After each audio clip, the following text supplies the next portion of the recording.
At exactly 2:13 a.m., the backyard light turned on again. The figure was closer. No eyes, no face. Just watching. I stared out the window, praying it would move. But it never did. And when I finally worked up the courage to step outside, the snow was untouched. No footprints, no trace, except for one message carved into the tree. I waited. That's when I realized, whatever it was, it didn't walk here. It had always been here. I'm not the kind of person who scares easily. I work late nights in IT, and I've lived alone in a quiet suburb for over 4 years. Safe neighborhood, decent fences, security lights with motion sensors in the backyard. Nothing ever happens here. Until one Tuesday night last winter. I'd just finished a shift around midnight, made some tea, and sat at my desk facing the window that overlooks the backyard. I remember it clearly because it was snowing lightly, and everything looked peaceful, still. But then the motion light clicked on. A bright white floodlight filled the backyard. Something had triggered it. I stood up, looked outside, and saw nothing. No animal, no branches moving, just snow and silence.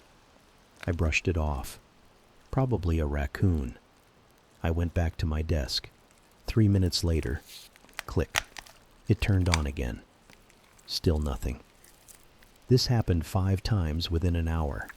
I pulled up the live feed from my security camera app. Nothing showed up. But I noticed something weird. The camera kept glitching, like static lines and digital pops. It had never done that before. So I turned the camera off, opened the back door, and stepped out onto the porch. The cold hit me instantly. The snow was undisturbed. No prints, no wind. I walked a few steps toward the yard. That's when I saw it. Standing near the far edge of my property, just behind the trees, was a tall, pale figure. Not moving, not blinking, just standing. I froze. It was so still. I thought it was a statue or maybe a reflection, but then I saw its hand. Just one, gripping a branch, trembling slightly. I backed away slowly and shut the door. I didn't call the police. I don't know why. Maybe part of me didn't believe what I saw. Instead, I sat there all night with the lights off, just watching the backyard. The figure didn't move. But every 10 minutes, like clockwork, the light turned off and back on. Each time, it looked slightly closer. By 4 a.m., it was gone. The next morning, I checked the backyard in daylight. Still no footprints. But at the spot where the figure stood, something had been carved into the tree bark. I waited. I moved out 2 days later. I still check the cameras sometimes. I don't know what's worse, that I never saw it again, or that the motion light still comes on every Tuesday. I thought I was losing my mind. I kept hearing my name, whispered from inside the walls, the vents. But the worst part? When I tried to ignore it, the whispers only grew louder. Until one night, they stopped. And I realized they were waiting for me to speak first. My name is Lena, and this happened in 2022. It was supposed to be a quiet weekend. My parents had gone out of town for their anniversary, and I had the house to myself for 3 days. No parties, no drama, just me, my online classes, and my dog, Bear, a chubby golden retriever who barked at everything. But that weekend, Bear was oddly quiet. It started Friday night. I was up late watching Netflix in bed when I noticed something strange. The ceiling vent above my closet was humming, not like airflow, but like someone breathing into it. Low, slow, uneven. I paused the show. Silence. Then, Lena. A whisper. So faint, I thought I imagined it. I muted everything, sat up, and stared at the vent. Lena, come look. My skin turned to ice. I grabbed my phone and pointed the flashlight into the vent. Nothing, just dust and darkness. I told myself it was stress, sleep deprivation. Maybe my mind was just playing tricks. The next morning, I called my mom. Didn't tell her what I heard, just asked if anyone had been in the attic recently. Nope, she said. Just the usual AC guy last month. Still trying to stay logical, I pushed it aside and went about my day. But the whispers came back. That night, while brushing my teeth, I heard it again, clearer this time. Don't ignore me, Lena. I spun around. The vent in the hallway ceiling was open slightly. I know I hadn't noticed it before. I stood frozen. That's when Bear started growling, low and deep. He was staring at the vent, too. My heart was pounding. I grabbed my phone again and filmed it, but when I played the video back, there was no sound at all, not even my own voice. At 2:47 a.m., the power cut off. Every light went out. My laptop screen flickered, and in the absolute darkness, Bear jumped off the bed and ran to the door, barking like crazy.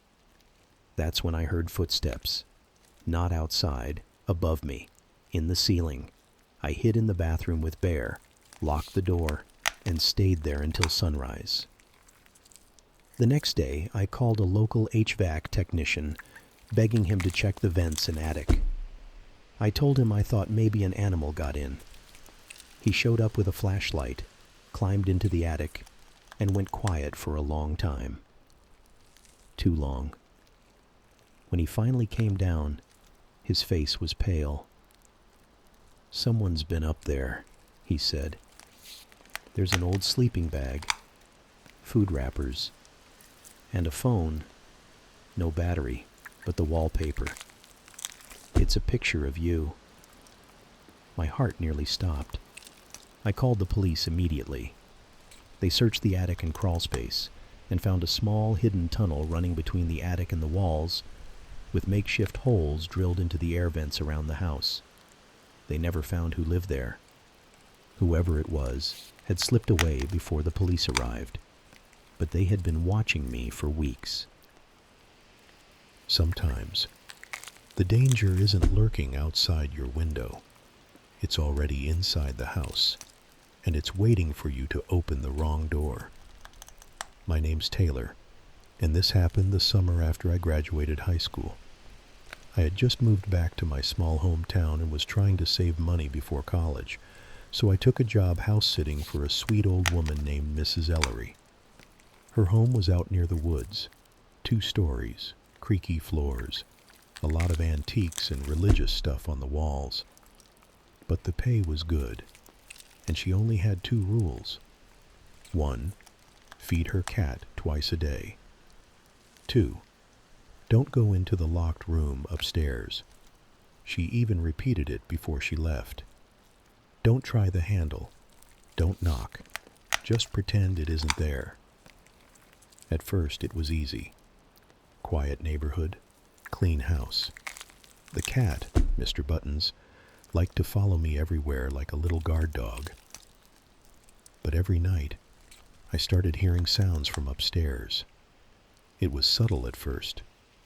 A thud, a low dragging noise.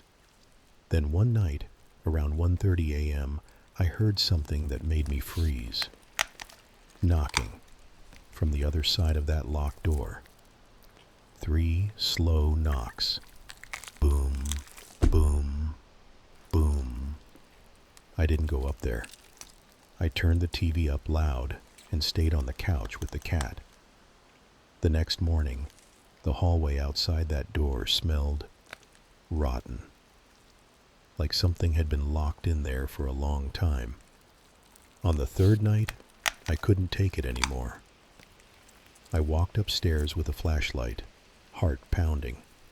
The door looked normal, plain wood, brass knob, but the air was cold, and Mr. Buttons refused to come near it. He actually hissed and ran back downstairs. I pressed my ear to the door. Nothing. I tried the handle. Locked. But as soon as I turned to walk away, click. The door unlocked itself. I shouldn't have opened it, but I did. The room was pitch black, no light at all. I stepped inside, holding my breath, and that's when I heard it. A voice behind me, whispering in the dark. "You opened it. Now you have to stay." I turned around. No one was there, but the door slammed shut behind me. The knob wouldn't turn. I banged on it, screamed. The flashlight flickered and died. Then, laughter, right next to my ear. I woke up on the floor downstairs with Mr. Buttons curled next to me.